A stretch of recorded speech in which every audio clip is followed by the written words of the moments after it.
जय माता की जय श्री राम।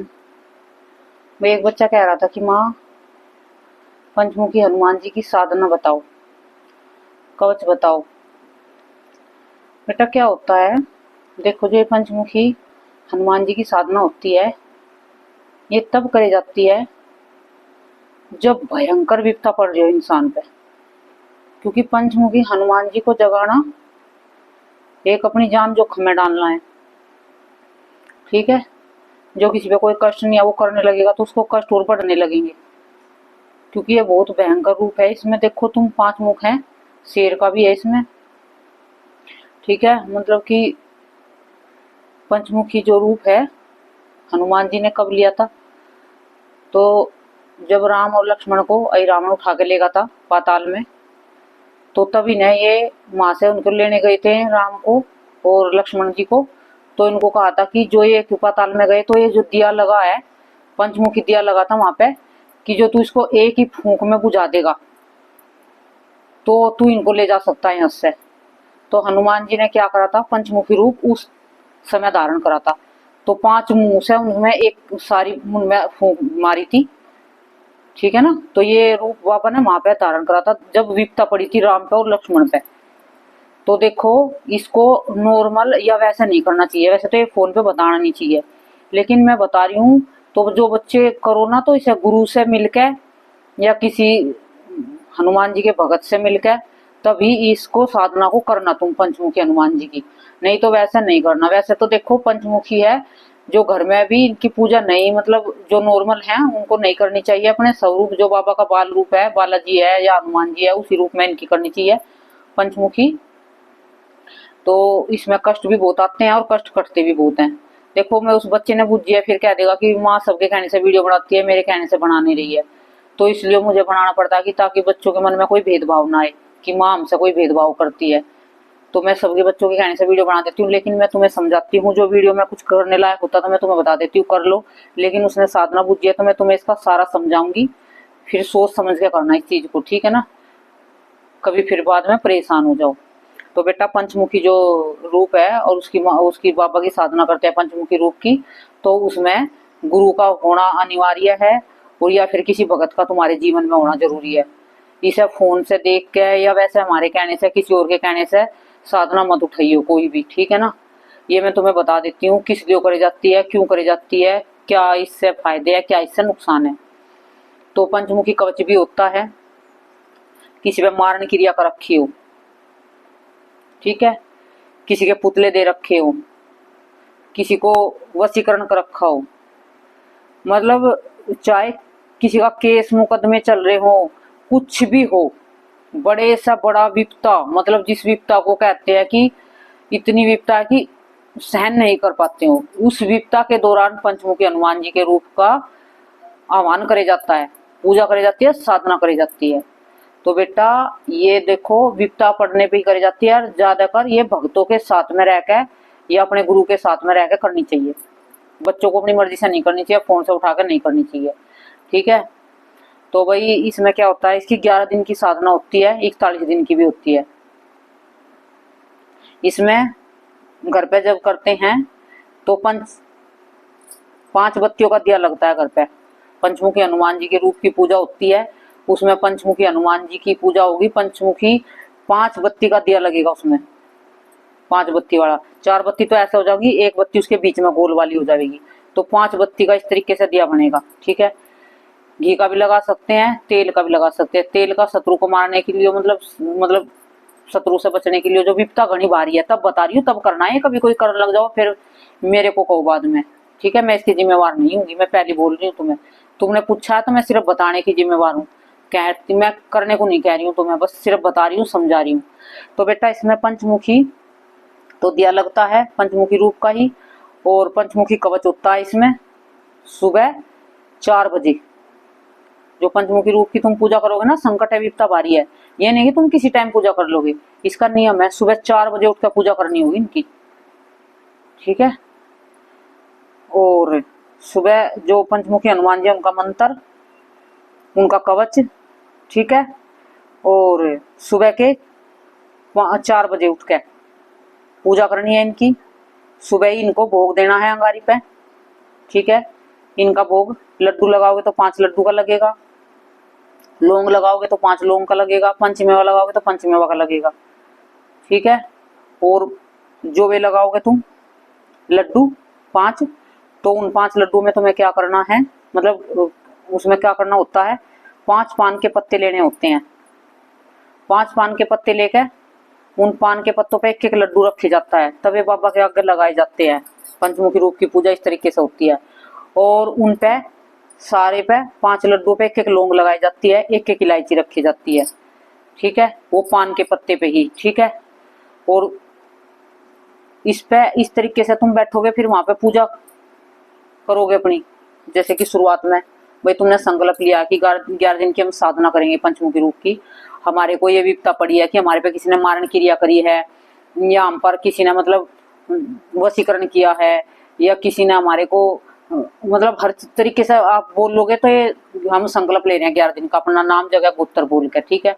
फिर मैं 5 लड्डू 5 पान के पत्ते पे, ये नहीं 11 दिन तक हर रोज अलग अलग, मतलब ये नहीं कि तुम एक दिन लगाओगे, 11 दिन तक हर रोज तुम्हें 5 लड्डू लाने हैं, 5 पान के पत्ते और 5 लौंग और 5 इलायची, हर डेली 11 दिन तक, ठीक है। फिर मैं पान के पत्ते धोकर साफ करके उन्हें पान के पत्तों पे 5 हनुमान जी के आगे रख के लड्डू और लौंग इलायची रख के उन्हीं का ही भोग लगाना है, ठीक है। शाम के समय या तो फिर अंगारी पे दो उन्हें, अंगारी पे दोगे तो और अच्छा रहेगा। अंगारी पे नहीं दे सकते तो उन्हें शाम को गाय को दो, फिर अगले दिन सुबह फिर ताजे रखो, या फिर शाम को भी सुबह जैसे तुमने अंगारी पे दे दिए तो ठीक है, ठीक है। उनमें से क्या करना है, सारे लड्डू नहीं देने हैं तुम्हें अंगारी पे, 5 के 5 दे सको तो तुम्हारी और तुम्हारी अच्छी बात है, ठीक है। तो जो तुम पूरे नहीं दे सकते तो उसमें से थोड़े थोड़े लड्डू तोड़ के 5 लड्डू में से और वो 1 लौंग और 1 इलायची वो अंगारी पर डाल देना, ठीक है। और बाकी के ऐसे रखे रहने देना हनुमान जी के आगे, क्योंकि पूजा करोगे 2 टाइम, एक सुबह और एक शाम को, रात को, शाम को भी नहीं रात को होती है इसकी पूजा। तो ये तुम सुबह रखोगे भोग, फिर ये अगले दिन सुबह दूसरा ताजा रखोगे, इसे उठाओगे पुराने वाले को। तो जो पुराने वाला भोग है उसे तो गाय का देना है फिर तुम्हें, ठीक है, गाय का देना वो सुबह। फिर रात के समय, सुबह तो मैंने बता दी तुम्हें, सुबह 4 बजे कवच करना है, पंचमुखी हनुमान जी की आरती करनी है, राम की स्तुति करनी है, राम की जरूर करनी है इसमें, कभी ये सोचो कि राम की नहीं करनी, सीताराम का जाप करना, इसी के साथ साथ हनुमान जी के पंचमुखी मंत्र का जाप करना है, ठीक है। मंत्र ऐसे फोन से नहीं बताए जाते हैं, क्योंकि कोई करेगा तो गलत सलत फायदा होगा। तो साधना भी मैं तुम्हें तुम्हारे कहने से बता रही हूँ, लेकिन फोन से मैं बताना नहीं चाहती थी, मैं कोई ऐसे कार्य नहीं बताती हूँ बच्चों को जिससे बच्चों का नुकसान हो। फिर भी मैं कह रही हूँ तुम्हें बार बार कि साधना को गुरु के साथ में रहकर करना, भगत के साथ में रहकर करना, एकले कभी मत उठाना इसे फोन से। मैं फिर भी नॉर्मल बता रही हूँ, ज्यादा वो भयंकर वाली साधना नहीं बता रही हूँ, मैं फिर भी नॉर्मल बता रही हूँ ना, तो इसमें कोई मंत्र बता रही हूँ, पंचमुखी हनुमान जी का मंत्र तुम वो देगा तुम्हें भगती, या कोई गुरु देगा तुम्हें, ठीक है ना। तो उसमें फिर तुम्हें शाम के समय फिर तुम्हें 9 बजे फिर करनी है ये, इसी तरीके जैसे सुबह करा है तुमने। तो ये तुम्हें 2 टाइम की पूजा करनी है, मतलब जो सुबह भोग लगाया वो रात को अंगारी पर नहीं देना है, उस टाइम सिर्फ कवच करना है और हनुमान जी का, ठीक है, मंत्र का जाप करना है, राम जी का, सीताराम का, और राम स्तुति करनी है रात के समय 9 बजे, ये तुम रात के समय करना है तुम्हें। फिर इसमें 11 दिन तक तुम घर में ब्रह्मचर्य का पालन करोगे, शादीशुदा हो, घर से बाहर नहीं जाना। जब पंचमुखी हनुमान जी की साधना करोगे 11 दिन की, तो घर से बाहर हो सके तो घर से बाहर ना जाओ, कोशिश करो कि किसी लेडीज का मुंह ना दिखे, तुम्हें मन में कोई भी गंदे विकार ना आए। घर में भी हो तो कमरे के अंदर ही ज्यादा से ज्यादा समय बिताओ, जमीन पे बिस्तरा गिर कर लेटना है, ब्रह्मचर्य का पालन करना है, नाखून नहीं काटने हैं, बाल नहीं काटने हैं, शेविंग नहीं करानी है, इस तरीके से साफ सुथरा बिस्तरा होना चाहिए। सुबह 2 टाइम नहाना है, सुबह और शाम के समय पूजा करोगे। दोपहर के समय 11:30 बजे या 12 बजे के बाद रामायण का पाठ करना है, ताकि तुम्हें कोई नुकसान ना हो। रामायण का पाठ करते रहोगे बीच में तो तुम्हारा बैलेंस बना रहेगा, पंचमुखी हनुमान जी की साधना करते समय तुम्हें कोई कष्ट नहीं होगा। फिर भी गुरु के साथ में करना है, फिर भी बार बार बोलूंगी इसमें। तो ये तुम्हें बीच के समय जो मिला है उसमें रामायण का पाठ करना है तुम्हें, ठीक है। राम स्तुति के साथ तुम्हें पंचमुखी कवच करना है, आरती करनी है, मंत्र करना है पंचमुखी हनुमान जी का, सीताराम जी का, ठीक है। और फिर ये दिया अखंड चलाना है तुम्हें। ये अखंड दिया तुम्हारा 11 दिन तक चलेगा। 11 दिन तक चलेगा। बाबा की अरदास लगानी है जो हनुमान जी का करोगे। बाबा की अरदास लगानी है 101 की, और 286 की अर्जी बांधनी है। 286 लाल कपड़े में लेकर अपने ऊपर से उतार के 11 बार हनुमान जी के चरणों में रख दियो कि बाबा हम ये 11 दिन मतलब 11 दिन की साधना करेंगे। जो भी हमारे घर के संकट, रोग, पीड़ा, हारी, बीमारी, करी कराई कुछ भी हो, आप इसको खत्म करना और हमारी सुरक्षा रक्षा करना। ठीक है। वो फिर घर पे वही बाबा के आगे रख दिए चरणों में। 101 की अरदास अलग से लगानी है कि हम 11 दिन की साधना करेंगे, संकल्प ले रहे हैं, कोई हमारे से कोई गलती हो जाए तो क्षमा कर देना। वो समय याचना की होती है और वो बाबा की अर्जी होगी 286 रुपए की लाल कपड़े में। ठीक है। और भाई उस दौरान तुम्हें खाना खाना है। एक टाइम तुम भोजन कर सकते हो। भोजन क्या लेना है तुम्हें? भोजन लेना है तुम्हें उबला हुआ। उसमें तुम्हारी ना मिर्च, ना मसाला, टमाटर, हींग वींग कुछ नहीं डलेगा। सिर्फ उबाल के या तो घिया उबालो या तोरी उबालो या मूंग की दाल उबालो। मूंग की दाल होगी छिलके वाली, हरी छिलके वाली। उसे उबाल के उसमें हरी मिर्ची डाल के, सिंधा नमक डाल के, ठीक है। एक टाइम वो भोजन करना है शाम के समय 4 बजे। 4 बजे या बस 5 बजे, इससे ज्यादा नहीं होना चाहिए टाइम। ठीक है। और सुबह तुम चाय ले सकते हो, दूध लेना नहीं है, सफेद चीज नहीं लेनी है, कोई मिठाई नहीं खानी है। ठीक है।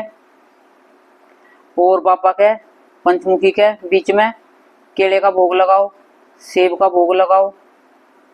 ठीक है। और 5 लौंग का तो हर रोज लगाना है, सुबह शाम। शाम को वो तो सुबह का मैंने बता दिया पान के पत्ते पे। शाम को तुम्हें क्या करना है? कपूर पे। सुबह तो अंगारी पे देना है, शाम को कपूर पे देना है। 5 लौंग, 5 इलायची, 1 सुपारी, ये तुम्हें शाम के समय देनी है बाबा को, पंचमुखी जी को भोग में। ठीक है। तो ये तुम्हें मैं बहुत सरल मतलब विधि बता रही हूँ, बहुत आसान। फिर भी मैं कह रही हूँ कि गुरु के साथ में रहकर करना। ठीक है। फिर 11 दिन के बाद बेटा, ये 11 दिन तुम्हारे धीरे धीरे बीत जाएंगे। ठीक है। 11 दिन के बाद फिर तुम्हारे घर पे 11वां दिन पड़ेगा, हवन होगा। वो हवन करेगा पंडित, तुम अपने आप नहीं कर सकते उस हवन को। तो उस हवन में पंडित जी आवेंगे। ठीक है। पंडित जी आके हवन करेंगे।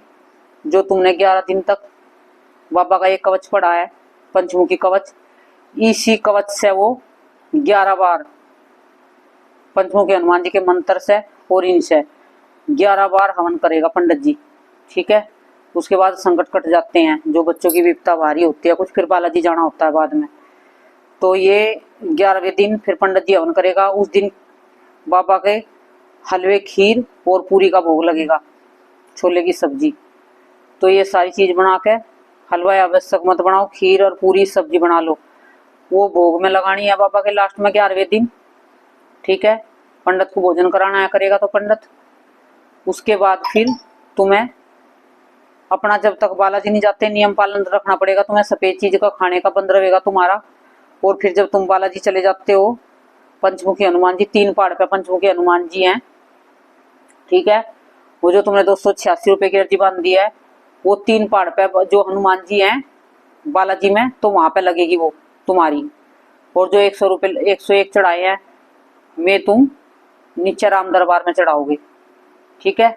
ये इस तरीके से अर्जी अरदास बांध के जब ये बेटा साधना करी जाती है, क्योंकि इसमें गुरु का भी होना जरूरी है और बाबा बालाजी महाराज को भी साक्षी मानना जरूरी है, और राम जी को, जब ये साधना उठाई जाती है।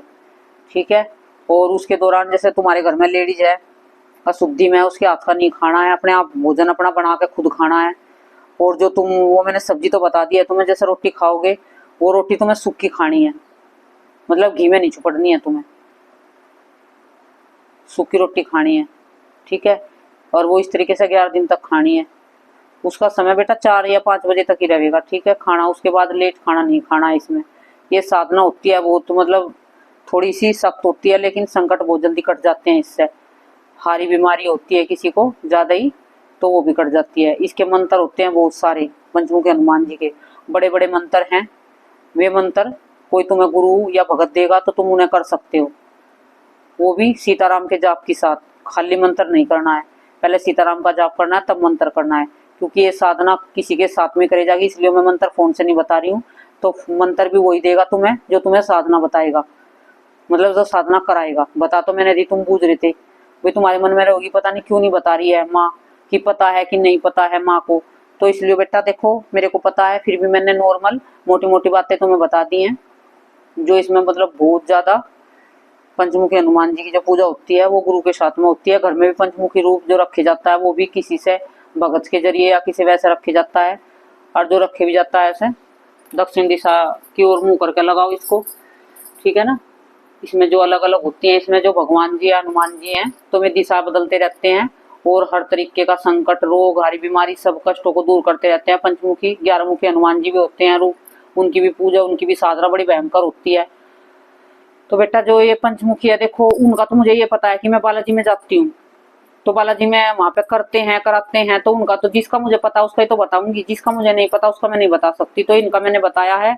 पंचमुखी जो है ऊपर 3 पहाड़ पे है बालाजी में, वहां पे इनकी पूजा होती है, वहां पे इनका भोग लगता है और साधना के बाद, और वहां पे ही फिर उससे वहां से होकर घाटे वाले पे भोग लगता है, फिर वहां पे आके बालाजी की सारी जितनी भी शक्तियां सबको भोग लगता है, और वे फिर तुम्हारी जो भी संकट है वहां बालाजी में कैद हो जाते हैं। पंचमुखी हनुमान जी उनको खत्म कर देता है और तुम्हारी साधना सफल हो जाती है, जो तुम नियम पालन अच्छे से करोगे। और तुम्हें इसमें बड़े सुरक्षा से बड़े ध्यान से करनी है ये, ठीक है बेटा। ये तुमने पूछ जाता मैंने बता दिया है। अब जो इसे करो, जिसको भी करनी है या करानी है तो गुरु के साथ में रह के करनी है और करानी है। जय माता की, जय सिया राम सभी बच्चों को।